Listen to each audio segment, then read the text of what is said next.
Hey everybody, I'm just going to go over some of the SIA apps and my favorite websites that you can use on either your iPad, an iPhone, etc. A lot of these websites and apps also can work on a Safari or Chrome or Internet Explorer browser on a computer or a laptop. So check them out and see what works for you. And I'm just going to go over these as I've categorized them by subject type. The first set that we have here includes Books, which is online books which are read aloud to the students. There are a ton of books in that particular website and it's free access right now. So definitely do go check those out. You can read them on your own or you can have them read to you. Lots of different books and even popular ones that the kids are already interested in. So I highly recommend using books. The next app there is Pebble Go. That is a really great resource for content for social studies and science and other topics as well. That has lots of simple text that is again read aloud to the students, and there's simple games, and there's even some fun worksheets and stuff that can go along with those activities too, should you choose to do that. But Pebble Go is a resource that we use all the time at school. The next app is Kids A to Z. So this is Raz Kids, and your students should already be very familiar with this one. The login for our class is, let me see if I can type here. It's Eggerter 2, okay? So there is the login right there for when you go into Raz Kids, you're going to want to put in the teacher name, and it's Eggerter 2. And then the students just simply click on their name and can go forward. Their reading levels should be set in there already for most of them. If you need assistance with that, just definitely reach out to your teacher and we can get that set up. So the Raz Kids is really great because the students can record themselves reading the books as well as read the books on their own. They can have the book read aloud to them. There's comprehension quizzes, and they love using the Raz Rocket to accumulate stars and points. It's a really great reward system for all the great reading activities that they're doing in there. The next app is more for phonetic practice for early readers. So if you already have a fluent reader, then this particular app isn't as, hard work, but lots of kids love playing around with it anyway, just for that extra little practice for those basic phonological skills. The next app, I Like Books, has simple sight word books to be read aloud to the students or they can read them on their own. Really great for early readers. Epic, it's kind of like books in the sense that there's lots of selection and even familiar texts in there too. And I believe right now it's free access, but I'll have to double check that. But Epic is another online book resource that we use in the classroom.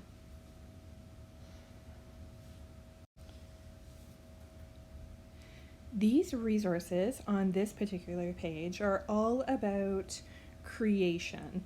So we use these apps when we are producing our work in whether it be writing or using our voice, in order to give that output, whether, like I said, be writing or voice. So lots of different choices here. My favorites to use in the classroom are Book Creator, Write-About, and Poplet.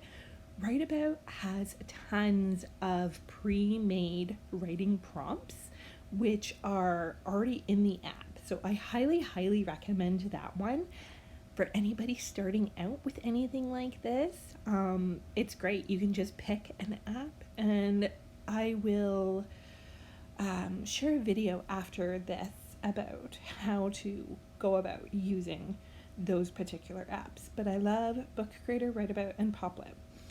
Other ones on here that are really great too that may be available on your students' SIA equipment and that we have used in the past are Puppet, as well as Spark Video, ChatterPix, ChatterKid, and right now I'm actually using Explain to create this little video for you. This page of apps here is the meat and potatoes of some really great math exploration.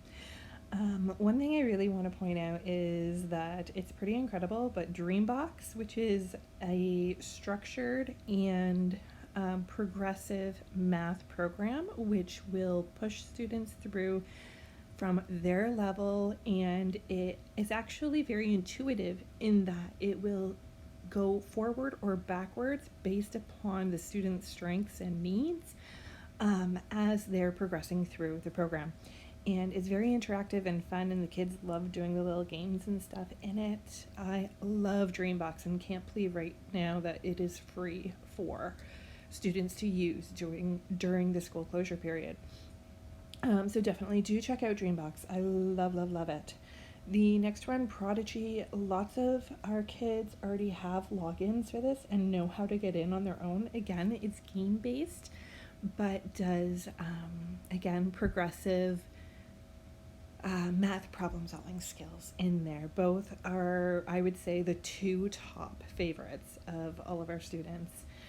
I also have IXL. We're just going to skip over Endless 1, 2, 3 for a second. IXL there, you can get a free subscription for, I think it's 30 days or so. And when we use this in the classroom, we just sign up for that 30 days, and then when that expires, then just use a different email to sign up for another account for the free 30 days, because it's totally worth it to have that access to that math practice. Now, the other apps that you see on here are all just basic practice stuff for basic number concepts. I would say that for our students who are, doing math problem solving, are already doing addition and subtraction, are already doing problem solving, working with time, working with money, working with simple measurement as well. Dreambox, Prodigy, and IXL are really great for them. As well as Money with Leo and Money Up, those are really great too.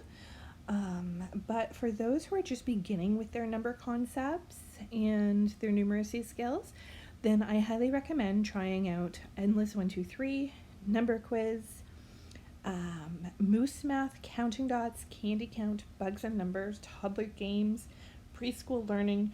Those are all for students who are still working on those fundamental skills for numeracy. The set of 5 with the blue border, let me just circle them here so you can see what I'm talking about. These here, I absolutely love these as math manipulatives. So if you are choosing to do any math problem solving with your kids, even just for, everyday conversational activities that you might be doing, these are great tools. And I love the interactivity of these math manipulatives. So they basically replicate the math manipulatives that we use in the classroom, but they're digital, so they're on the go and you can take them anywhere. I love them. Number Pieces is one of my absolute favorite, as it uses the base 10 blocks for students to be able to record and represent their numbers. And they love playing with the geoboard, making different shapes, as well as exploring different shapes. And Numberline is very useful too when doing your basic addition and subtraction. Lots of the kids already know how to use these.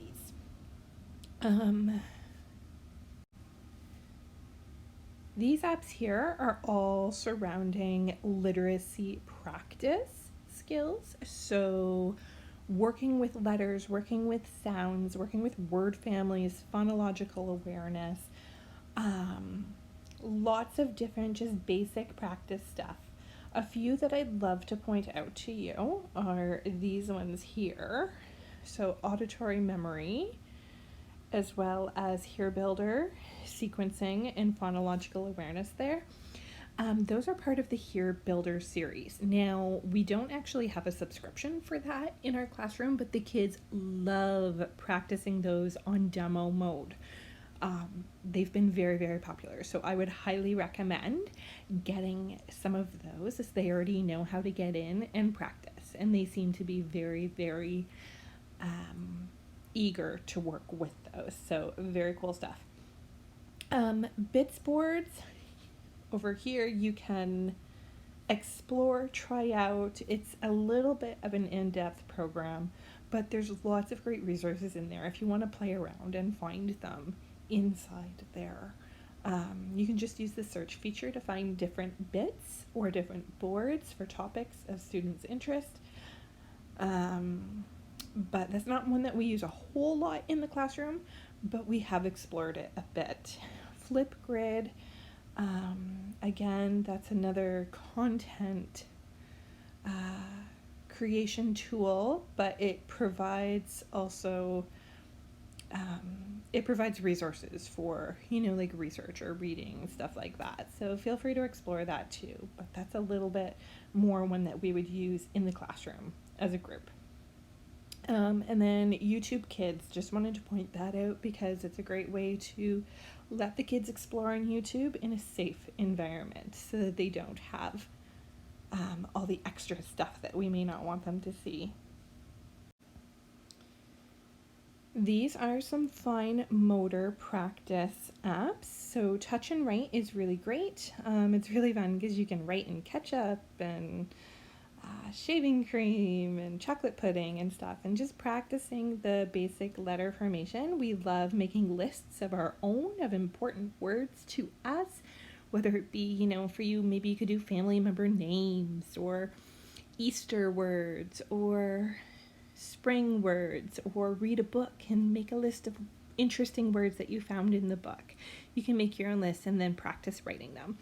Same thing for cursive, only that's teaching cursive writing as well. And then again, we also have cursive practice. And the kids really love using that one too to practice their printing and their cursive writing as well.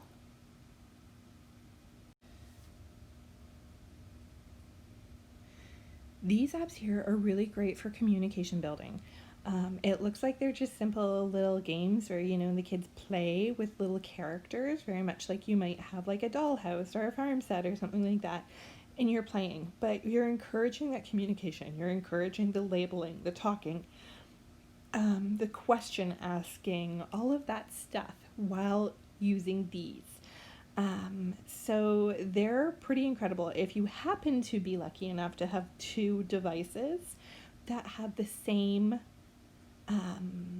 program on it, so for example, two devices that have My Playhome on it side by side, you can actually connect them, and the kids know how to do this and they love doing it together, and it's incredible to hear the talking and the questions and the communication that's happening, the reciprocal communication, even for our quietest kids.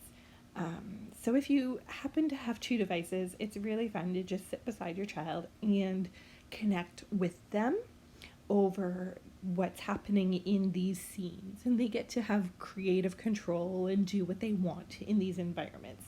So there's the home, the store, the hospital, and the school. The other app here, Puppet Pals, it's similar in that they get creative control in creating their own little scenes, and you can encourage talking, question asking, question answering through the use of Puppet Pals. These apps here are sensory in nature, but they're also very soothing and relaxing for those kids that just need that downtime. They just need to kind of zone out, tune the world out, and just be in their own little bubble for a little bit of time just to reset. Gravitarium is incredible, as is Lightbox for that.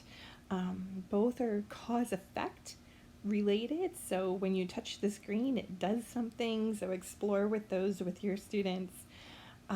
Sound touch, this one is great because it again is cause and effect, so when you touch the picture it will make the sound. that you've touched. So that one's pretty cool to explore. Both of these apps here, Kahoot and Bag Game, can be used independently. For the students, Kahoot, you can search a variety of different games and play online. And you can search things like, time to the hour, time to the half hour, community symbols, or Disney songs. It doesn't matter. There's probably a Kahoot game already created, and the kids get to compete against other students when they're around, or they can compete against the computer too. So they know how to use Kahoot. They love Kahoot. It is a really, really great way to just engage with some basic review of a variety of different topics. These apps here are more for scheduling, creating visual schedules on the device, as well as offering calendar options too. And right now, as you know, hopefully we will be having the kids back at school by May 4th, but again, we don't know, but it's a great visual. They're both great tools in order to help your student and help your child be able to predict what's coming up next. You can create simple visual schedules for their work time or even just their daily routine as well, right in ChoiceWorks, which would be helpful at any time of year, even whether we're under quarantine or not. They're both really great tools for use at home. Last but not least, these are two student favorites. Street View, they love finding their homes, they love finding the school and familiar places. It would be a really great opportunity to explore different areas of the world too that might have Street View maps. And then, of course, Google Earth. It's very similar in that you can use it to explore different places. And again, they love finding where they live, and it's a great way to get them to practice their address. Great way to practice their communities and different locations in the community, as well as exploring different areas around the world too. The kids love exploring on these and can honestly spend so much time doing so, but you can make it a great conversation point to be able to explore places together on here.